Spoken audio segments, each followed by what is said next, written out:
You're listening to the Huddle Up Podcast with Chad Jensen and Zack Kelberman. Join Broncos Country's deep divers at milehighhuddle.com and sound off. And now it's time to drop some knowledge. Okay. Good evening, Broncos Country, and welcome back to another Huddle Up podcast. Anyone who's followed me on my Facebook Lives back in the day, that's how I did the intro. Just throwing it back for a second. Welcome in, though. Another Huddle Up podcast. As you can see, I am solo for this episode. Chad is dealing with some family issues that he mentioned yesterday. This is kind of an untraditional Thursday podcast, but I am your host for tonight. This is the Huddle Up podcast presented by Mile High Huddle, powered by Overtime Media. I am Zack Kelberman. I will be your host for this evening. We actually have, guys, a lot of great Broncos topics to jump into today. We have some news, we have some analysis, we have some opinion, we have a little bit of everything. It's a nice little smorgasbord of Broncos-related talk tonight. Before I get really deep into it, though, I did want to take, before we lose the chat, I wanted to highlight Mark Langley's question. Mark jumping in with $20 donation. Mark, you are the man. You are the best. I just want to take these questions before I jump in any further. But he wants to know, he says, the first time I heard Garrett's press conference, he was talking about how he was going to knock guys' groin parts in the ground. You sure he wasn't talking about his?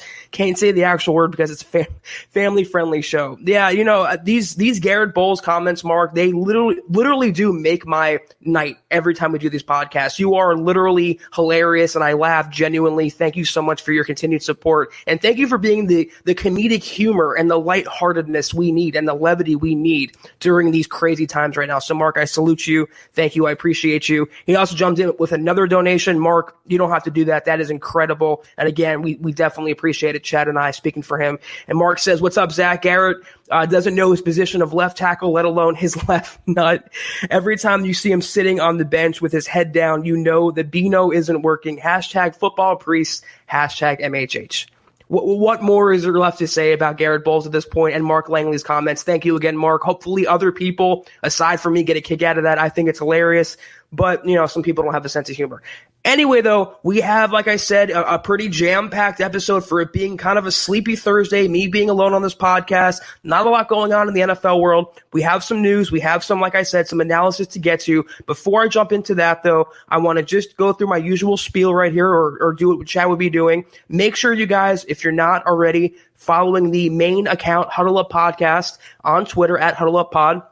Also, as Chad always says, follow the mother account at Mile High Huddle. And as you can see on the screen below you, if you can't do those things or you won't do those things, we want you guys to at least subscribe to the podcast, like this podcast, and share it out. Help it reach a bigger audience. Help it grow organically. We just hit 7K. We're on the train. We're on the move to 10K and beyond. We're going to get there hopefully by the season, hopefully by September. 10K is our goal. But you guys always do a great job helping out. And it's another call to action. If you can, subscribe, like, and share. And also, if you feel up to it, if you can, if you're financially able to at this moment, don't feel any pressure. But if you can, go to huddleuppod.com, get your swag on. Like we always say, you can see it behind me. Get yourself a Football Priest Huddle Up Pod hat. Get yourself a Football Priest t-shirt. Get yourself a mug. Get yourself a face covering. There's a little bit of everything for every single audience, every single pod. It's on the store. The Mile High Insider Pod, that kind of swag is coming soon. Don't worry about that. But right now, if you guys can, we appreciate your support. If you're able to,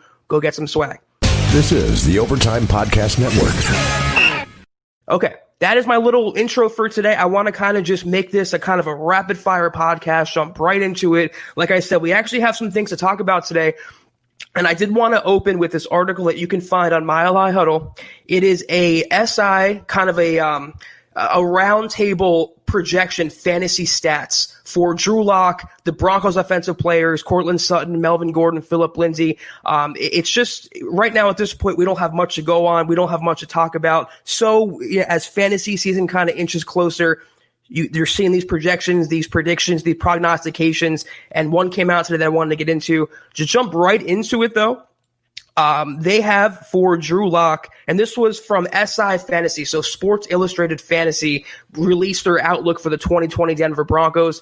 there's some debate here as to where they peg Denver and where we peg Denver. I think they're a little more on the realistic side, maybe even the pessimistic side, whereas I think with Drew Lock and the Broncos offense, I think the stats can take a bigger leap in 2020. But to start off with Lock, they predict he will go 323 out of 516, so that's 63% completion percentage, 3,825 passing yards, 26 touchdowns, 12 picks, 54 rushes, for 167 yards and 2 rushing scores.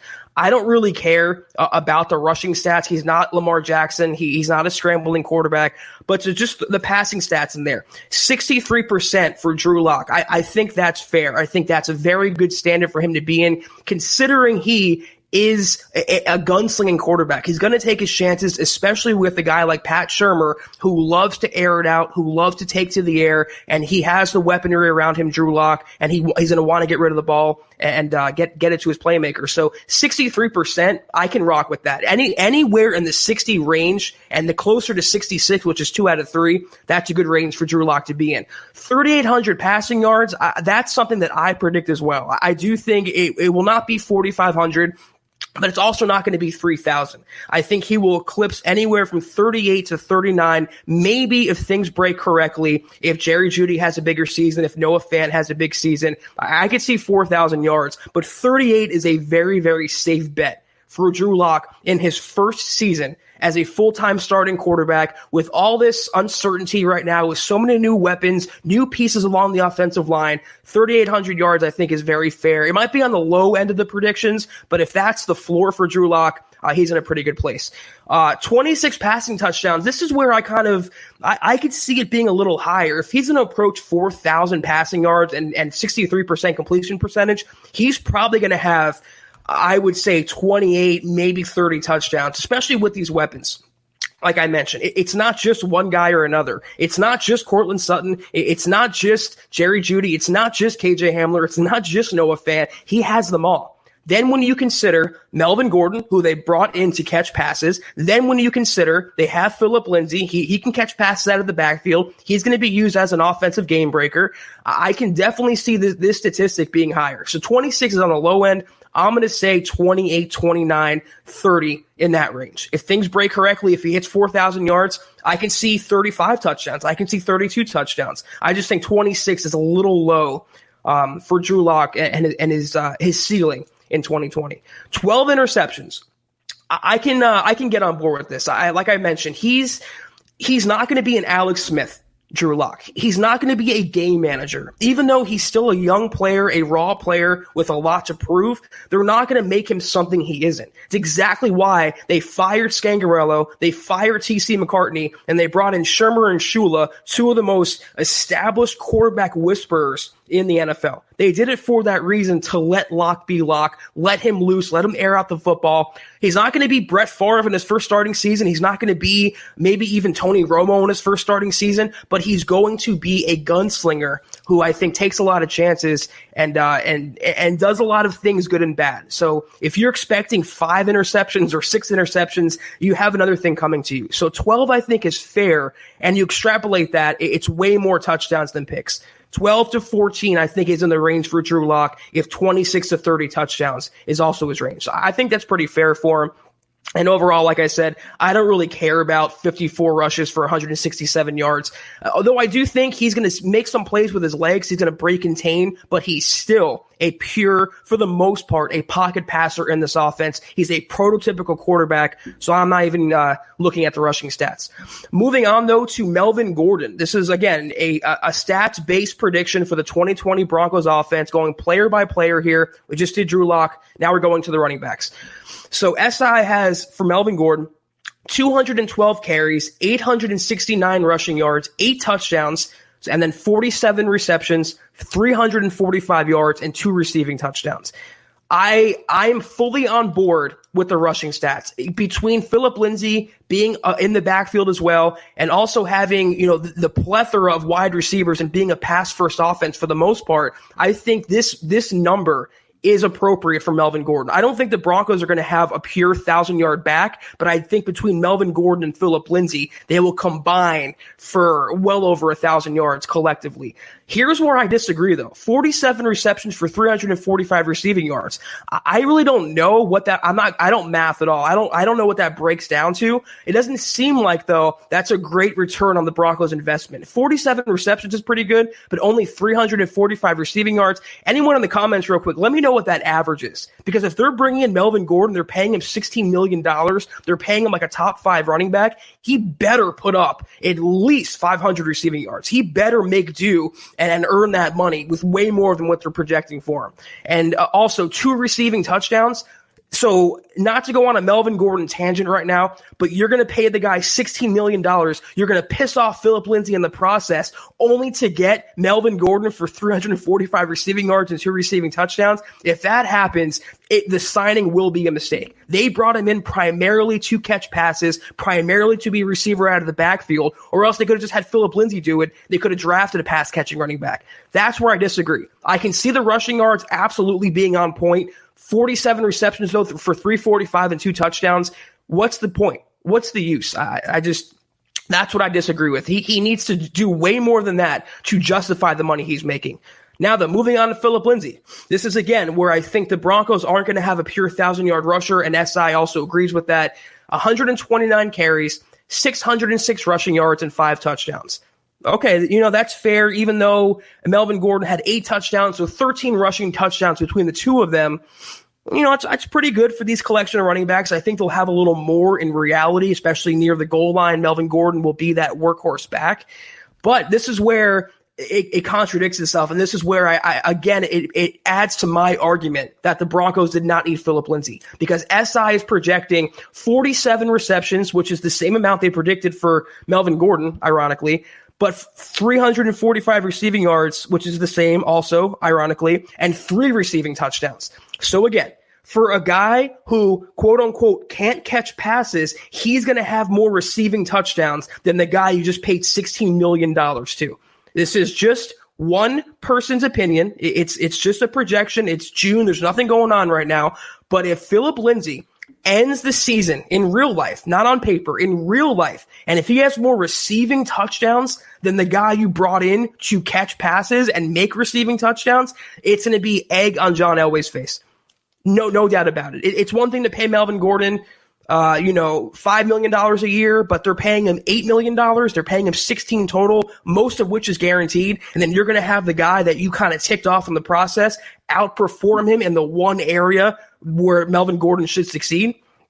Not much more I can say about that. You guys know how I feel. I didn't like the Melvin Gordon addition all that much, but I justified it by, okay, he's a better pass catcher. He's going to have more catching yardage. He's going to have more touchdowns. If this works out that way, it's going to backfire on the Broncos. It's going to go down as one of the lower grade moves that John Elway ever made. But not to bog down the pod, we talked about Phillip Lindsey and Melvin Gordon so often. I'm going to just jump into the tight ends right now with Noah Fant. This is a little optimistic. SI has 56 receptions for 740 yards and 5 touchdowns. Could this be a case where a national media type does not recognize the ins and outs of the Broncos? And this is where Chad and I always talk about, they really don't know that Pat Shurmur, at least recently, in his recent stops, at least what he said since he's come to Denver, he's not going to utilize a tight end too much. And even though Noah Fant is a great prospect, even though he has future, I think, Pro Bowl upside, 56 receptions for 740 yards, and 5 touchdowns. The touchdowns I could see. I mean, the red zone, between the 20s, I can see Noah Fant housing 5 scores. But 740 yards, a little too optimistic. And considering, again, not only does Shurmur not use a tight end too much, you have Courtland Sutton. You have Gerry Judy. You have KJ Hamler. You have Deshaun Hamilton. You have Tim Patrick. You have Gordon and Lindsey. I don't know that Fant is going to hit that mark. And if he did, that means the entire offense is balling. That means Fant took a giant next step in his development, and that means Drew Lock is spreading the ball around and putting up the yardage. I think it'll be somewhere in the 45 reception range, the 500 to 600 yard range, and I can see 5 touchdowns happening as well. So I'm going to take the optimistic approach with that projection. So moving on to wide receivers.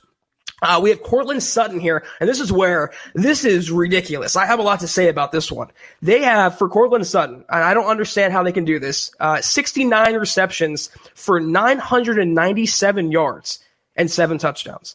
You're going to tell me a guy who had over 1,000 yards last year, he had 1,100 yards last year, he's not going to break 1,000 yards this season when he has way more talent around him, when he has a way better quarterback, way better coaching, and the quarterback has a better offensive line, which means more time to get the ball downfield to Sutton. I don't know if it's ignorance. I don't know if it's laziness. I don't know if people don't realize the talent that Courtland Sutton is, but he is going to be an all-pro candidate and a Pro Bowl candidate, a lock for the Pro Bowl this season. He's going to have well over 997 yards. He's probably going to hit that mark by week 11, week 12. I'm taking the way, way, way over in both these areas. Yeah, you have Gerry Judy. Yeah, you have KJ Hamler. Yeah, you have the players that I mentioned. But 69 receptions for your number one wide receiver, 997 yards for your number one wide receiver, 7 touchdowns. It's going to be higher, higher, and higher. It's going to be somewhere in the 80 catch range. It's going to be in the 1,200 yard range and probably in the 10 to 12 touchdown range. He has, again, all pro upside in this offense. He did it last year. He did it with Flacco. He did it with Brandon Allen. He did it the year before that. I mean, the guy is just a phenomenal talent, and I don't know why people are down on either him or the Broncos offense, but that's the one where I disagree the most. He's going to have way higher stats than they're projecting. Moving on, though, to Gerry Judy, and this is a little more realistic, I would say. It's for a rookie in this offense, he has to get the bearings under him. It's going to be maybe a little bit slow out of the gates, and he has, again, Drew Lock, other mouths to feed. He's going to lean on Courtland Sutton, probably lean on Noah Fant, only because he has experience with them. He doesn't, for now, have experience with Gerry Judy. That being said, though, 62 receptions for 883 yards and 7 touchdowns. It's funny that they project almost the same amount of yardage for their rookie receiver as they do the number one established bona fide guy in Courtland Sutton. And the same, I believe it's the same amount of receiving touchdowns and only 7 less receptions. This is he's going to have I believe in the 750 to 800 yard range, maybe 850 or so. But he's not going to be in the same stratosphere as Courtland Sutton, and that says more about Sutton's projection than it does Gerry Judy. I can see 62 receptions, I can see 800 yards, and I can see maybe 5 to 7 to 8 touchdowns. But again, he's not going to be anywhere near the vicinity of Courtland Sutton. Sutton's going to be the only, I think, surefire 1,000-yard player on this offense. He's going to have a double-digit touchdown in his stat column. That's just, I believe any Broncos fan would agree with that. And I think most national media types know what Courtland Sutton is if he had 1,100 yards last year with half of the team around him. So a little too optimistic in certain areas and pessimistic in others. I don't really agree with that all that much.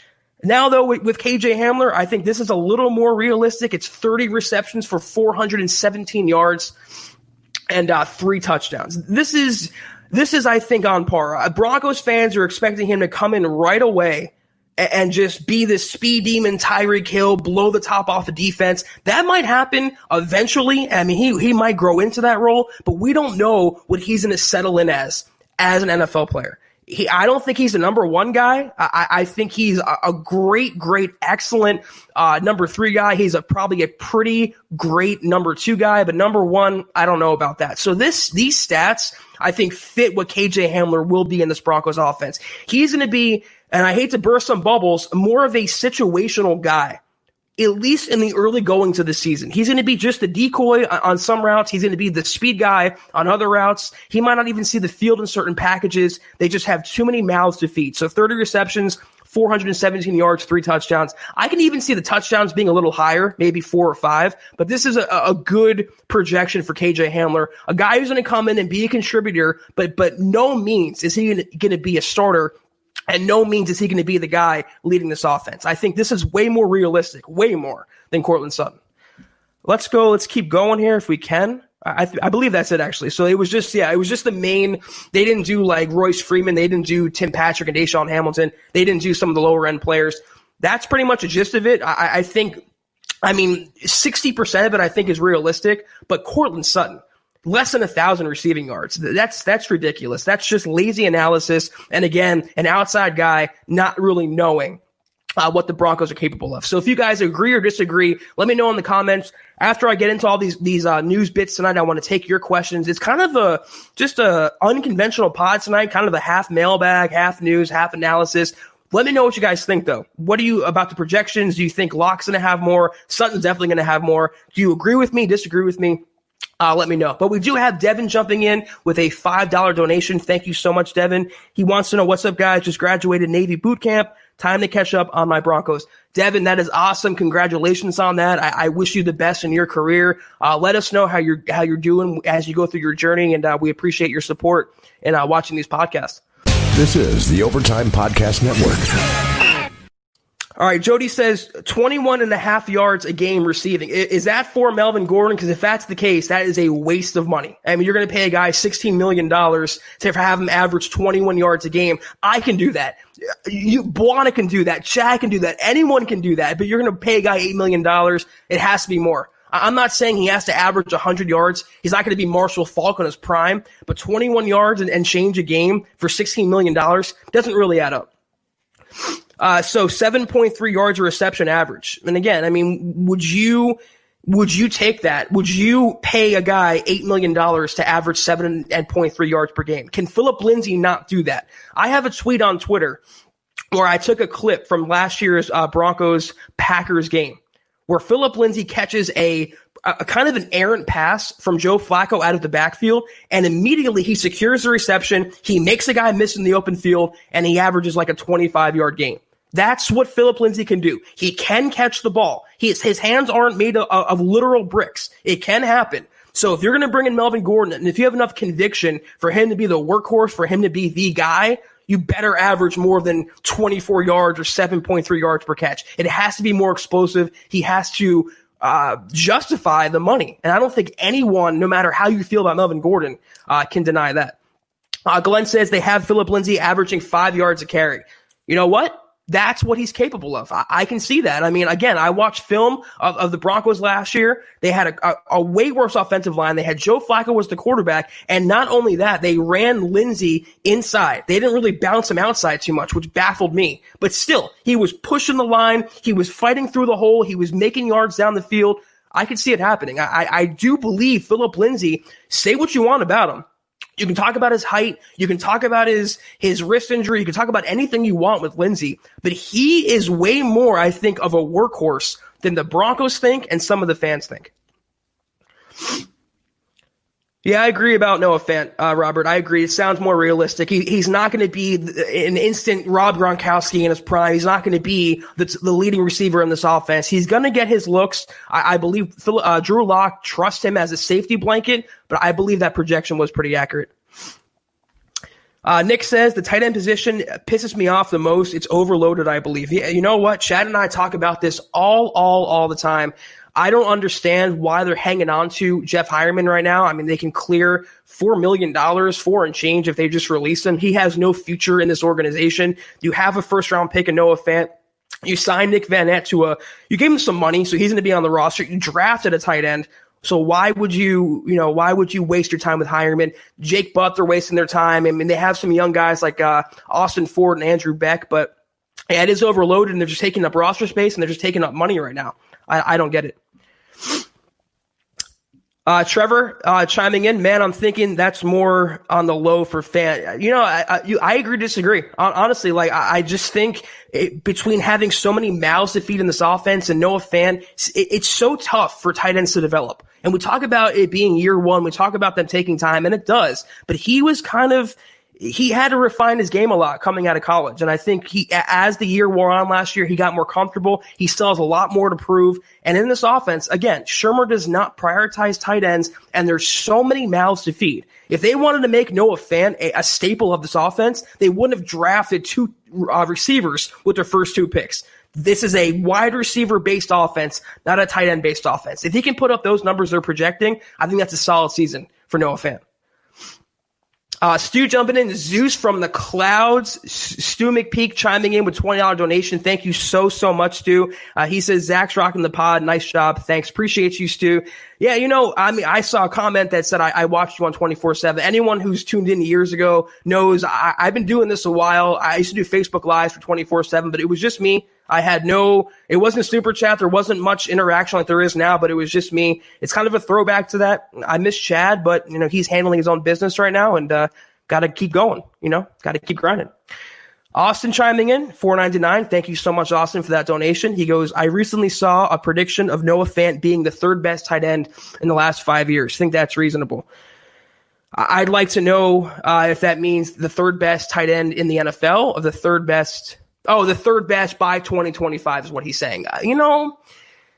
In 5 years from now, if he's not at least, in the top 10 being a first round pick, I think that's a wasted pick. And by then we'll know whether he was a bust. Top 3 though, it's so hard to say. It's not a cop out answer. There's so much parity in the NFL. We don't even know what's going to happen this season, let alone a half decade from now. I do believe if he pans out like he will, he has top 10 potential. He might have top 5 potential.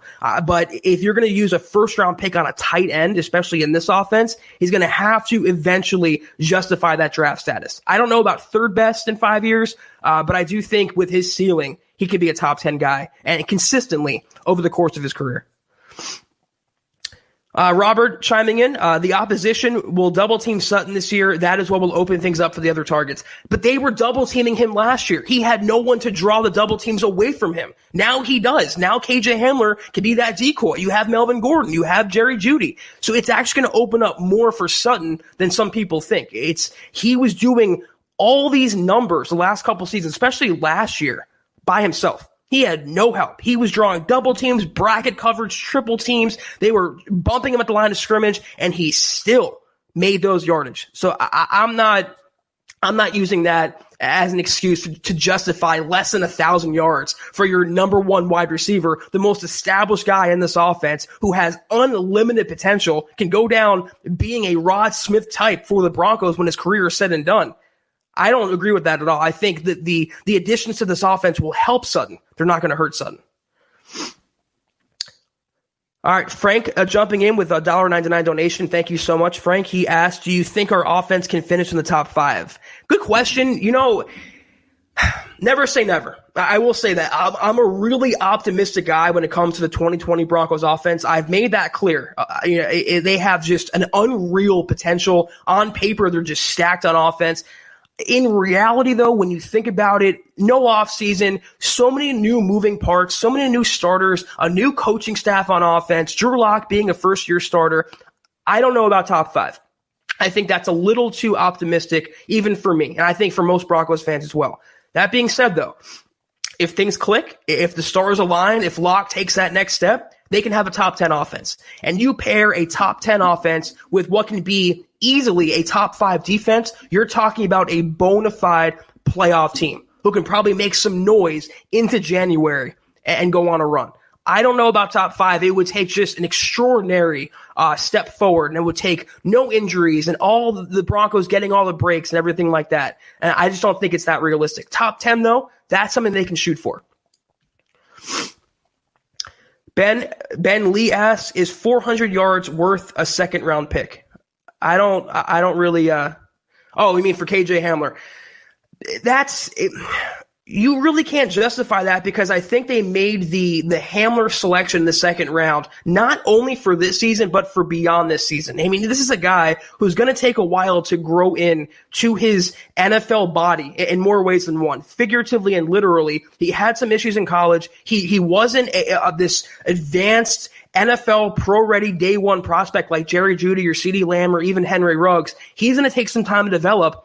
And especially in this offense, like I said, you have so many moving parts. You have so many mouths to feed. How could you justify getting the ball to KJ Hamler over Courtland Sutton, over Noah Fant, over Gerry Judy? So 400 yards, it also depends on the context of those yards. If they come in bunches and chunk plays, 20 yards down the field, 30 yards down the field, if they come on third downs, it all is a matter of context. So I wouldn't look at it as the scope of, oh, it's only 400. He wasn't worth a second round pick. It's a pick they made for beyond this season. He has to grow into this. And at first, like I said, like Chad's been saying as well, he's going to be a rotational guy, a situational guy. He's not always going to be on the field. He's not a staple like a Sutton or even a Gerry Judy. So I'm not looking at the yards through a black and white vacuum. This is the Overtime Podcast Network. KP jumping in with a $5 donation. Thank you so much, Kevin. Where do these dudes come up with their reasoning? He wants to know. Ryan Leaf can throw for 4,000 yards with this offense. I don't want to poo-poo the SI brand too much or these projections too much. It's one man's opinion, just like Pro Football Focus. We always talk about they really don't have the feel for the Broncos, and that's what it is. I don't think it's a lack of football knowledge. I'm not going to attack them personally. I just think they don't follow the Broncos on a day-to-day basis. They don't know the ins and outs of the Broncos or where they've been and where they're going. Drew Lock can easily throw for 4,000 yards, but a lot of national media types, as we've seen, have apprehension and suspicion, and they're tentative to declare the Broncos this contending team. And by doing so, they tend to take the lower end of the projections, and that's why you see less than 1,000 yards for Courtland Sutton. That's why you see the projections for Drew Lock. They don't believe yet. But as I always say, they will see come January, they will be all feasting on their crow with salt, with pepper, with olive oil. They'll be chomping down on it because the Broncos, will prove all these haters wrong. And in the meantime, as I always say, as you guys know, let them hate. Glenn jumping in, $4.99. Thank you so much, Glenn. He goes, 24/7 throwback tonight. Zach, as always, great job. # state of being in New Hampshire. That's awesome, Glenn. Thank you so much. And I do recognize you from the 24/7 days. Feels like a while ago, doesn't it? It feels like just eons ago, but that's the state, of the digital landscape. That's what things happen the way things happen. And I'm glad to be on here with you guys and with you, Glenn. And thank you for tuning in and remembering. David jumping in, $9.99. Thank you so much, David. Hey, Zach, having flashbacks of your Facebook Lives. Great job. My question is, do you see Eric Berry making a roster anywhere in the league? Man, what happened to Eric Berry? I mean, I know what happened to him, but that guy at one time was the premier safety in the NFL. I mean, he was just the top. He was just the gold standard, and he had cancer. Then he had his Achilles issue. I can't remember the name of the injury, but it was like it dug into his Achilles, and he's been on the open market the last couple seasons. I don't see it happening this year only because any team that would even think about signing him would want him to take a physical. And right now, facilities being kind of open but not really open, kind of open to players but not really open to players, I don't see Eric Berry landing on a roster. It would take a huge leap of faith by an NFL team to bring a guy in who hasn't played for a couple seasons. Great guy. It's just one of those unfortunate situations where I think injuries have claimed the prime of his career, and you can't get that back. He will never be the same player as he used to be, unfortunately. But it's the way the NFL goes sometimes.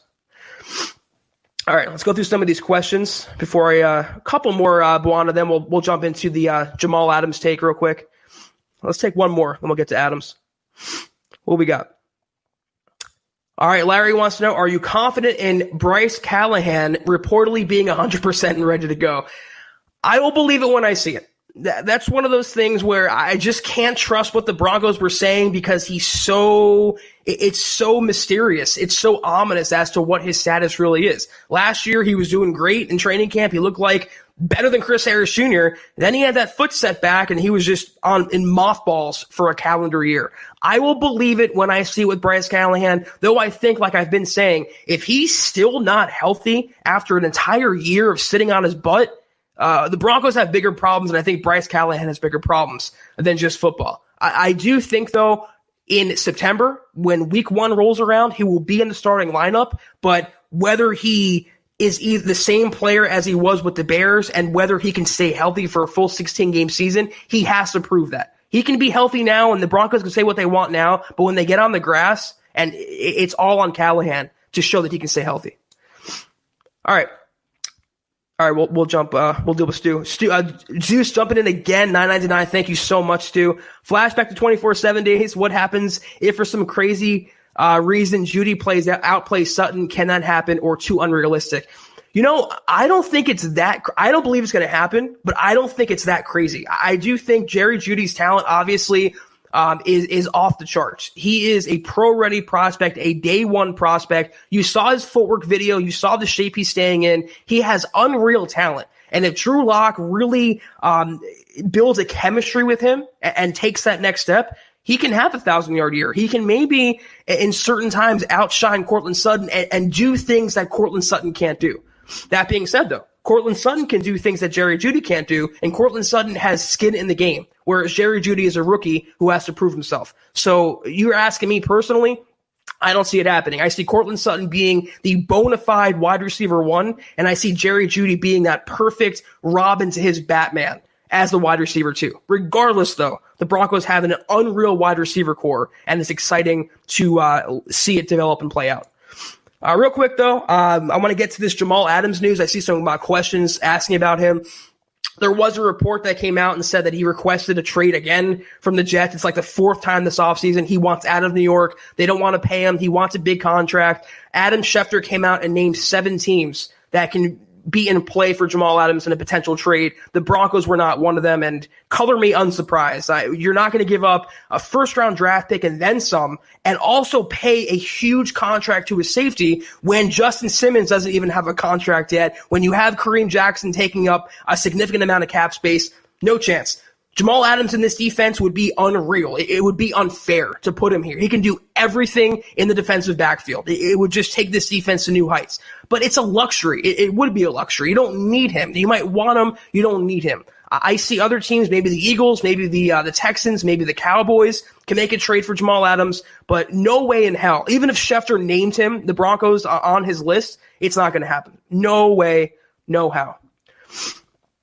All right, let's keep going. David jumping in again with $24.99. Thank David. You don't have to do that, man. We appreciate it so greatly. Thank you so much. He goes, Zach, I heard on NFL Network that Chargers and other teams are considering Kaepernick. Are they flipping serious? Do you really think that will play in 2020? You know, personal opinions aside and politics aside and everything else like that, I don't know. I really don't know what his status is going to be. I don't know what his future holds. I just read that he signed on with some media company. He's going to write articles on race. A big part of me thinks that when he did he sued the NFL. First of all, a lot of people forget that he sued the NFL and they settled out of court. So he took them to court and won the collusion case against them. You don't do that to an employer that I think you want to come back to. I think a big part of Kaepernick's reasoning is that he resigned himself to not playing in the NFL again. Whether that's his own volition or whether that's him being blackballed by owners and general managers, I don't know. Another part of me says with all this civil unrest and all this potential pressure and all this pushback, I believe one team will be not forced, but kind of nudged, a little bit to take on Kaepernick. I mean, the Chargers mentioned they were considering him on their emergency list. I don't know how serious that is. I don't know how far that's going to go. But I believe the teams that need quarterbacks already have them. And we're going into training camp in about 6 weeks. And he's not going to start. He might not even be a number 2. And does his addition overrule the baggage he would bring? That's my thing. If you bring him into Denver, let's say, would he offer more than Jeff Driscoll? That's debatable. But does he offer more baggage than Jeff Driscoll? That is not debatable. And that's what I think is the problem and the crux with a lot of teams. And a lot of, people forget he wasn't that great toward the tail end of his career. He really wasn't doing that well. He might have been blackballed. They might have colluded against him, but he wasn't the same guy as he was in the beginning of his career. And I think that also is part of the reason it's often overlooked as to why he's out of a job. So you ask me right now, you know what? My gut says a team like the Chargers or maybe a progressive team will bring him in for a workout, but whether he gets a contract, I don't know about that. He had that workout last year staged by the NFL. He didn't look that great to me. He looked like a rusty guy, kind of out of shape.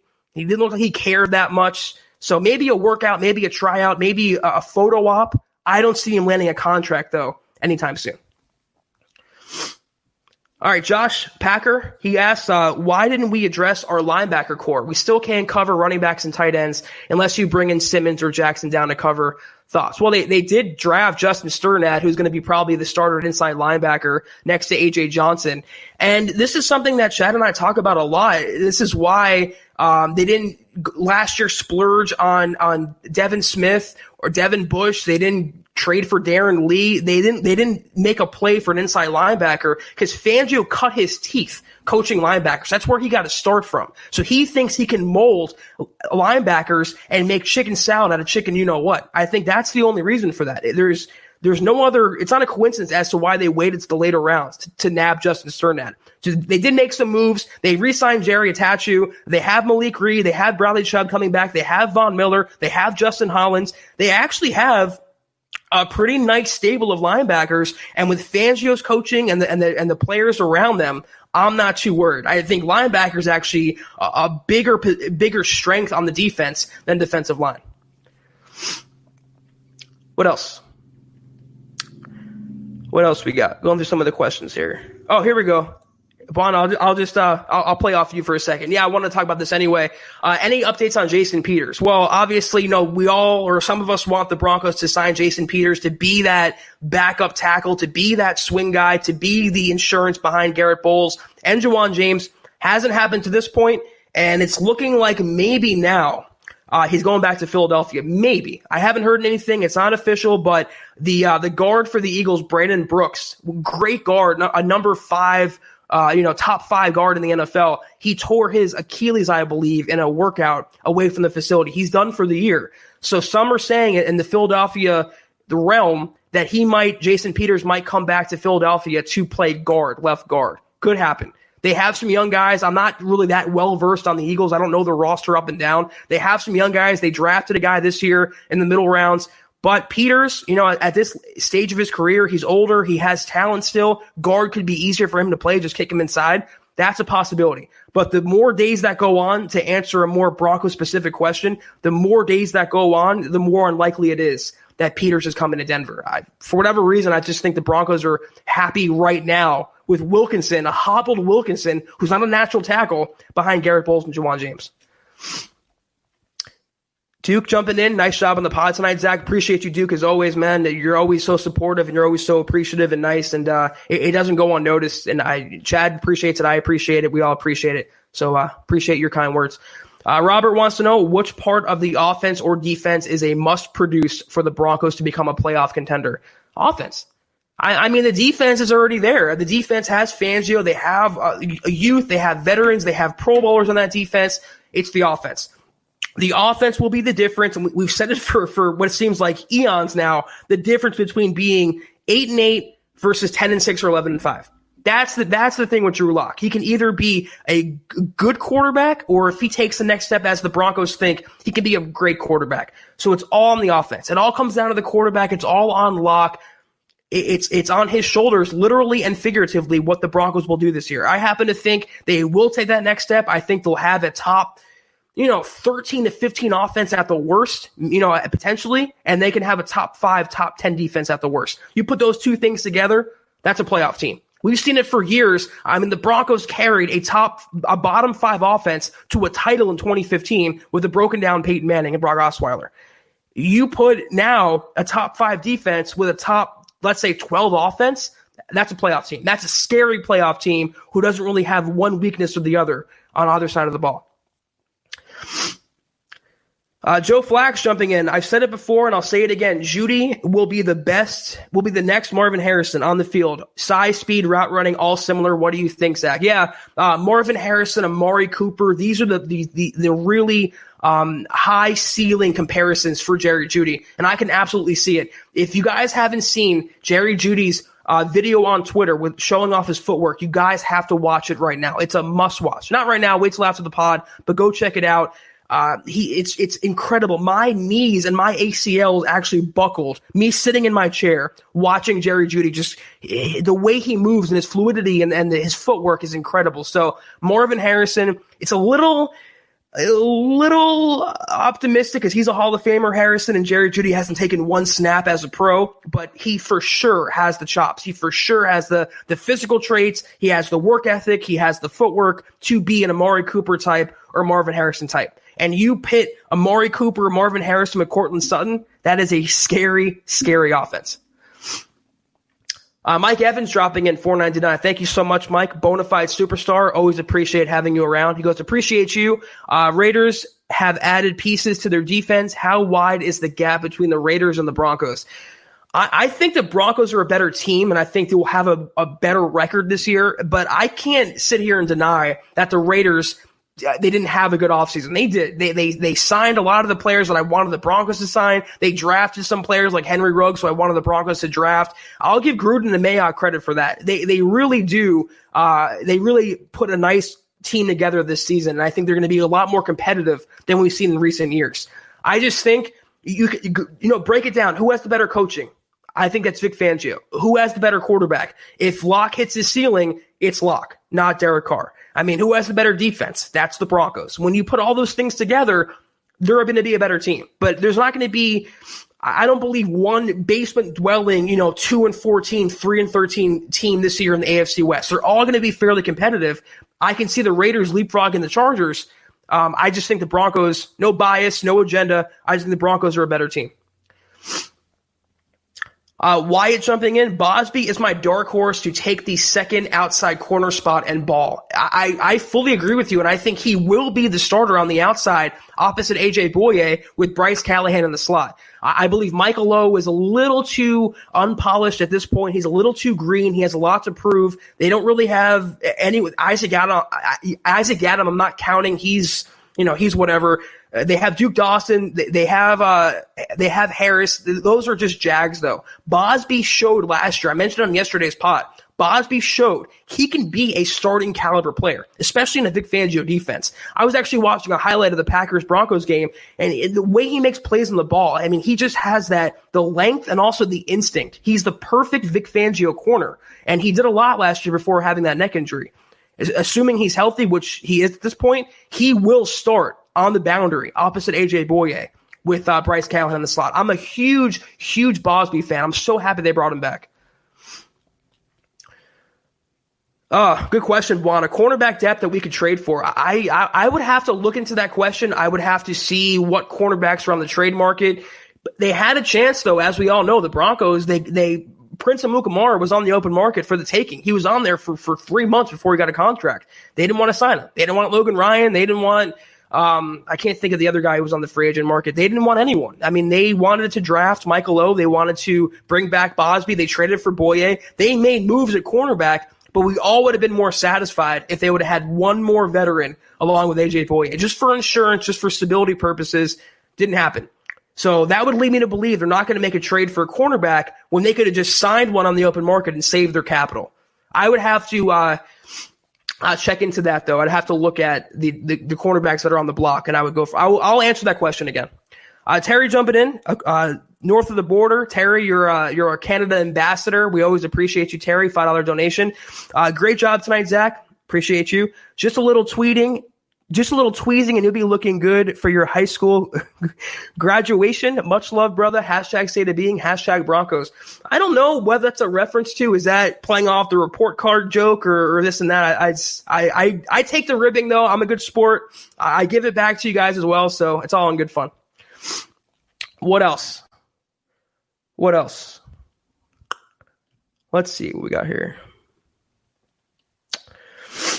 Here we go, from Flippin' Booch. Zach, do you think Denver will dominate games instead of barely winning like last year? Some games. I mean, they have some weaker opponents on the schedule. Other games they're going to probably struggle. I mean, they're not going to go 16-0. They're not going to have a winless season. They are going to lose some games. They are going to struggle. But it comes down to the offense. The defense will limit the Patrick Mahomes of the world to 17, 24 points in that range. But can the offense be the one to take the next step? If they can do that, if they have a top 10, 12 offense, they can blow out some teams. And I expect the wins this year, though, to be a little more comfortable than we did last year. I don't know, dominate, that's so subjective. That can mean shutout. That can mean 40 points. It can mean 5 turnovers. I don't know about dominate literally, but they're going to win games a lot more comfortably and probably on the strength of their offense being a lot more improved. What else? Glenn jumping in. I'm still in shock. We picked wide receiver 1 and 2 this draft. Beyond excited for this offense. I was not surprised at all about the Gerry Judy pick. That's just great value getting him at 15, not having him to move up for him. KJ Hamler, I was not a fan, not going to lie, of that pick when it was made. I thought the Broncos were just, it was a luxury pick. They were just ignoring other areas like tackle to grab another wide receiver. I've kind of come around to it, though, only because what he can do, at least initially, to help out Gerry Judy, to help out Courtland Sutton, to help out Noah Fant, to help out Drew Lock. I mean, you can never have too many weapons in an offense, especially for a gunslinger type quarterback. I've kind of warmed up to it, though. If he doesn't really pan out and the tackle problem still, persists, then we can all question the Broncos. Maybe they should have drafted cornerback higher. Maybe they should have drafted a tackle. Maybe they should have drafted another guard.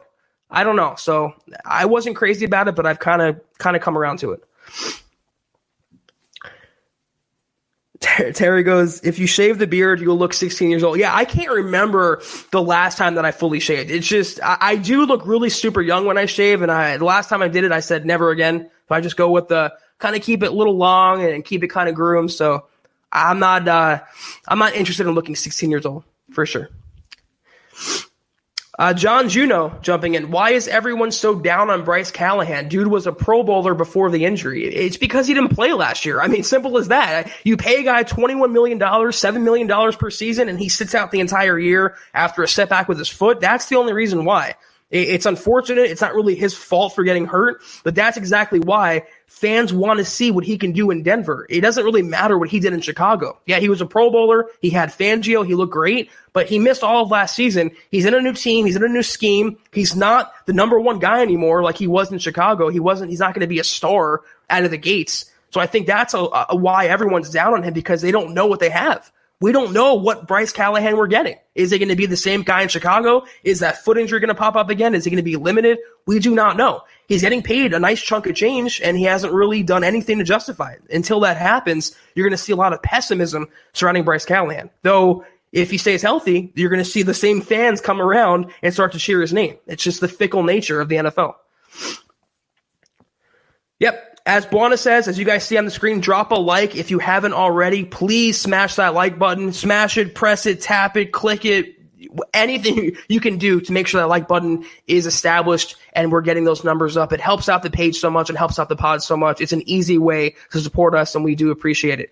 Eric says, do you think Cushenberry starts day one? Yes, I do. They don't use a fairly high round pick on the guy for him to sit on the bench behind, Patrick Morris? Who else do you have that you could start at center? They don't have anyone else. They drafted him because they lost Connor McGovern. And the only reason they started McGovern is because they let Matt Paradis walk. It really hasn't been a great couple years in terms of center decisions by the Broncos, but the one good decision they've made is drafting Lloyd Cushenberry, and they're not going to have him sit on the bench. The only way that's going to happen is if he just bombs out of the gates or he gets injured. It's the only way. He will be a day one starter on this offensive line, and a fairly good one as well. Kevin dropping another $5 donation. Thank you so much, Kevin. If Chad can write an MHH book, I'll supply the shelves. Even if he writes a pamphlet, I got you, bro. Kevin, you and my shelves, man. What happened to the book fund? What happened to that? Hashtag Zach's book fund. I missed that. Appreciate you, though. All right, real quick. Okay. Buana wants to know, is Ajim and Mike Purcell equal to DJ Reader? Actually, Buana and I were talking about this off camera, and we thought it'd make for an interesting conversation in terms of what I think the Broncos should have done. Ajim, he was a guy drafted, great upside. I mean, a great talent in college, a great physical specimen. He's not a slob type player. He's pretty built, but he was a future kind of pick. He wasn't really made for this year. He's going to be learning behind Shelby Harris, learning behind Jarrell Casey, learning behind Draymond Jones. And then in 2021, when Shelby Harris might be gone, if Draymond Jones doesn't pan out, if Jarrell Casey, whatever happens to him down the road, he's going to take over. Mike Purcell, though, I mean, they brought him back. He was the number one rated nose tackle in the NFL last year. He came out of nowhere. And as soon as he was inserted into the lineup, the Broncos defense was night and day. So the question is, do those two players equal one DJ Reader? And based on the contract that Reader got, I don't have it right in front of me, but he got a pretty penny. I wouldn't have done it.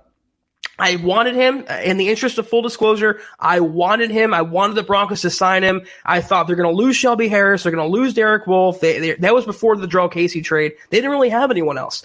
But you brought in Jarrell Casey for a 7th-round pick, which is great. You brought back Shelby Harris for a steal for a 1-year prove-it contract. Mike Purcell's not taking up a lot of cap space. And the sum of all their parts can be just as effective as one DJ Reader. As good as Reader would have been in this defense, he's not better than Jarrell Casey. He's not a better nose tackle than Mike Purcell. He doesn't, I believe, have the long-term upside of a Najim. So you have all those 3 versus 1, and you save some money. I think it was the right call by the Broncos. As much as I wanted DJ Reader, the way they went getting Jarrell Casey for a 7th-round pick and then bringing back Shelby Harris for a prove-it contract, that was just amazing maneuvering by John Elway.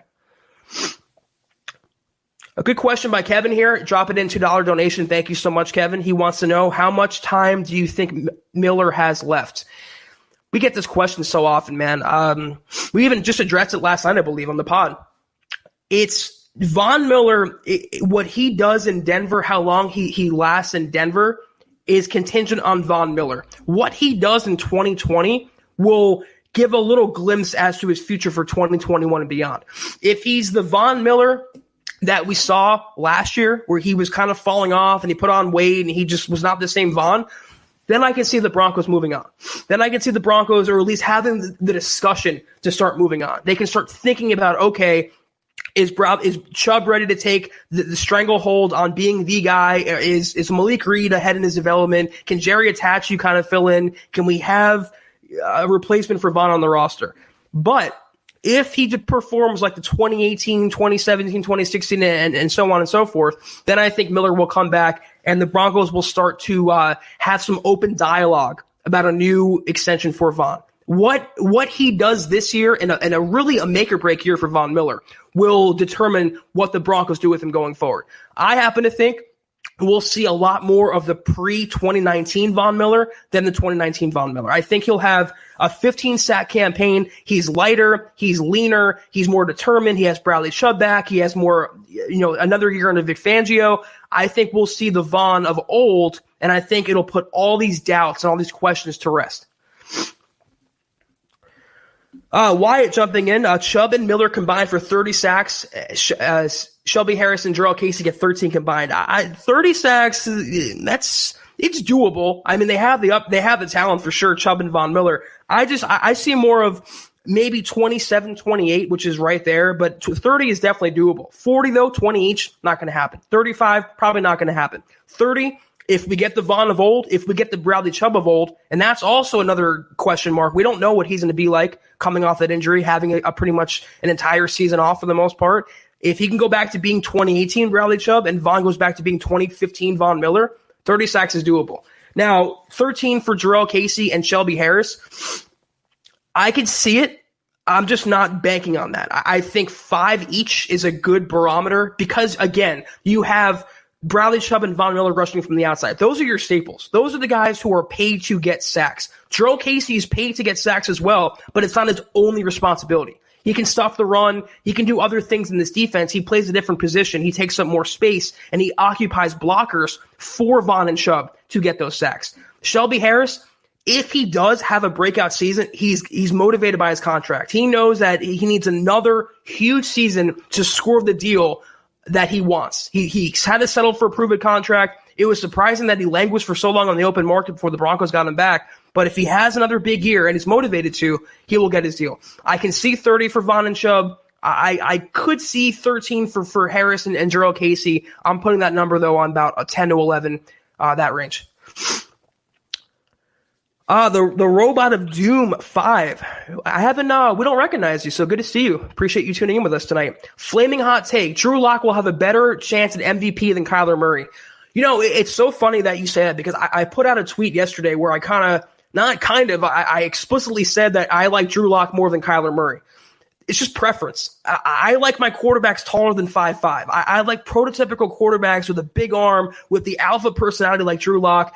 And Murray, he had some flashes last year, but he won Offensive Rookie of the Year only because he's a quarterback, pretty much. I mean, that's really the only reason. They get first dibs on it. He was the bright spot of a pretty bad team. He has Cliff Kingsbury. He has decent coaching. But I think Drew Lock is the more, I don't know, I just see more in him. I see more of the it factor in Drew Lock than I do with Kyler Murray. I mean, they both have a ton to prove this year. They can be the guys for their teams. But Lock is better for what the Broncos want to do, and he's my preference for a quarterback at being a franchise guy. And I agree. I don't think either of them will win MVP this year. That's so much of a hot take. But if I had to come down to it, I'm with you. I like Lock more than Murray in most facets. Sorry, this cold's killing me. Robert Skinner chiming in. What do you think of the 7th round wide receiver Tyreek Cleveland? And, I mean, he's like this year's Juwan Winfrey. He's just one of those project guys. He's one of those dart throws you have later in the draft that you just want another wide receiver. I mean, they drafted Hamler, Judy. They have Sutton, obviously. They have all these receivers. He's a developmental guy. I don't see him making the final roster. It would take a lot for that to happen. But I think he's a practice squad guy. I think he's definitely a project guy. And under Zach Azzani's tutelage, he could be something down the road. Maybe a number 4 guy. Maybe in a best case scenario, number 3 guy. But based on the film that I saw of Cleveland, I wasn't that blown away. It wasn't like I was watching Gerry Judy's film. I didn't see a star in Tyreek Cleveland. So, the Broncos, they want more wide receivers and more power to him. And he has good coaching, Tyreek Cleveland, and he has a good opportunity. I just see it a practice squad immediate future for him. What else? We have time for a few more questions here. We're approaching about an hour now, so I'll stay on with you guys a little longer than we usually do. Let's take some more questions, though. A few more. All right, we'll take this one. Mile High Beauty chiming in. Zach, do you think the NFL will get to the point that they have to put NFL teams in a bubble because of the name that will go unknown? It can't happen. You can do that with basketball where you're just less players and coaches on a team. You can't do it in the NFL. When you have 55 players on a roster, you have practice squad guys, you have 15, 20 coaches and athletic trainers and all these different people. You just can't do it. It's not feasible.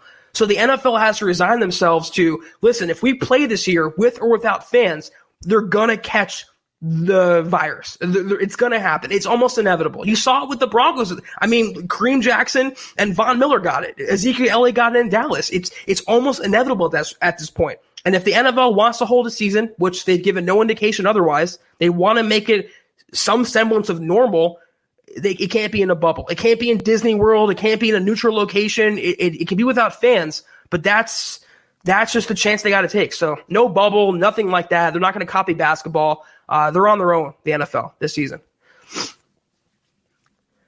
Dre Addison chiming in. Speed. We got the speed I was pounding the table for. Finally, offense, fire. Yeah, I mean, say what you want about KJ Hamler and that selection. He does bring Tyreek Hill type speed to this Broncos offense. And going back years now, since I've been covering the Broncos since 2016, they've wanted what they call juice on offense. They tried it with Isaiah McKenzie, didn't work out. They tried with Carlos Henderson, that didn't work out. That was an epic disaster.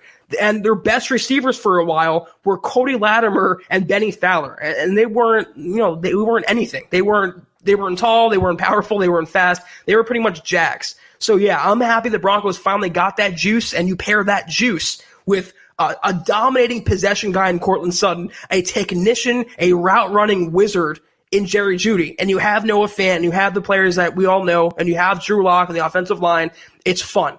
And like I've been saying, win or lose, good or bad, the Broncos will be fun to watch in 2020. And when is the last time we can honestly say that, at least on offense? You got to go back to 2013 with Peyton Manning. So for 7 years later, I'm definitely excited and ready to see an exciting, fun Broncos offense. All right, a few more questions here. Then I'm going to hop off, and we will be back in the saddle on Sunday. Chad should be back with me on Sunday night, so it'll be more of a normal pod for you guys. A couple more questions. What do we got? Dre wants to know, good question. Think Khalfani Muhammad is going to step up as a number 3 running back. It could happen. I mean, that's one of those training camp preseason battles where Royce Freeman is on notice. He is not locked into a roster spot. He is not locked into being the number 3 guy. It's going to come down to Muhammad, Bellamy, and also Kalthani Muhammad. And there are 3 players competing for one job. Whoever wins gets that roster spot, gets that job. Muhammad has the chops. He's like a Phillip Lindsey light. He can do a lot. He's very quick and speedy. But I think the Broncos for the number 3 role want a more well-balanced running back. They have the speed guy in Lindsey. They have the workhorse in Melvin Gordon. Muhammad is in there for sure, but Royce Freeman, one thing that you can say about him, he has the experience. He's been in the NFL. He's done this. He's accomplished. He's scored touchdowns. He's put up the yards. He has a lot to prove as well. And a lot of people are counting out Royce Freeman this year, and rightly so. But he has a huge chip on his shoulder as well. He went from being the guy to being on the roster bubble. So that one prospect alone, him being fired up and motivated, can give him the edge over the younger guys. Thomas wants to know, is the new punter Sam Martin any good? I mean, he's not Ray Guy, but he's better than Colby Wadman. He's better than Marquette King. He's better, probably better than Riley Dixon as well. So he's consistent, he's stable, he's reliable, and for a punter, that's pretty much what you want. Now, you can argue that Tom McMahon being the coordinator on special teams, is he going to hurt Sam Martin? Is he going to impede his progress? It happened with Wadman. It happened with King. I don't know the answer to that. I'm not a Tom McMahon fan. He should have been fired along with Sangarello. But Nick Martin is an upgrade on Colby Wadman. And at the very least, we don't have to worry, for the most part, about shanking punts, putting the defense in bad situations, and not flipping field position. That is going to happen with Sam Martin. So on the basis of that alone, it was a good pickup. Robert chiming in. Do you see any off-ball linebackers available in free agency for 2020? Well, let me pull that up. I don't really have it in front of me. Let me pull it up real quick, though. Let me go to Over the Cap, and let me go to the free agent inside linebackers, because I don't think the Broncos are interested too much. They have Sternad, they have Todd Davis, they have AJ Johnson. Justin Hollins can play inside and outside, even though I prefer him to play outside. Let me just see real quick, though. Let's go to free agency. And let's go to inside linebackers. I don't think there's too much out there that would interest Denver. And again, they're not really high on outside guys coming in, veteran guys. Okay, so Alec Ogletree, Nigel Bradham, Mark Barron, who's more of a dime backer, Jake Ryan, Wesley Woodyard, Darren Bates, Vontez Perfect. That's not going to happen. Julian Stanford and Albert McClellan. And then you go down the list, Mike Hall, Will Compton, Preston Brown. I mean, guys, who stands out to you there? I mean, no one for me. If you bring aboard someone like that, all you're doing is impeding the development of a younger guy like Sternad or a younger guy like AJ Johnson. So I don't see a guy who's worth the contract. I don't see a guy on the open market who the Broncos would jump for. If they wanted to sign him, it would have happened already. All right, one more. Should we take one more? James chiming in. I still think Levante Bellamy beats out Freeman as our third running back. I can see it happening. Like I said, it's an open competition. That's one battle on offense that's completely wide open and will be determined in training camp and the preseason. I can see it happening. And Bellamy was a great undrafted pickup. He can be that new Phillip Lindsey, that 8th round steal by John Elway. I could see it happening. But Freeman, like I said, don't discount him not only having the experience and not only having the NFL skin in the game, but also being motivated. He has been completely overshadowed, along with Phillip Lindsey, with the addition of Melvin Gordon. He went from being, like I said, the starter, then he lost that job. He got Wally pipped to Phillip Lindsey. Then Devontae Booker was getting carries over him last year, and now Melvin Gordon comes in. It could happen. It's all going to be determined, though, this summer, preseason and training camp. All right.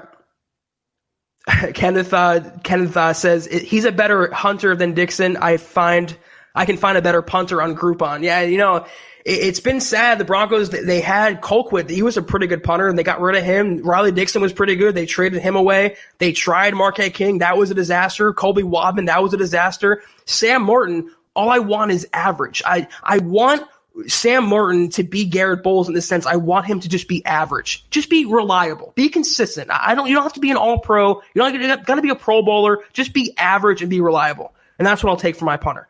But I think, guys, that is going to do it for tonight's Facebook Live. I hope I didn't miss any questions, Buana. I don't think I did, or Super Chats. I don't think I did. But that's going to do it for tonight's show. I know it was a little unconventional.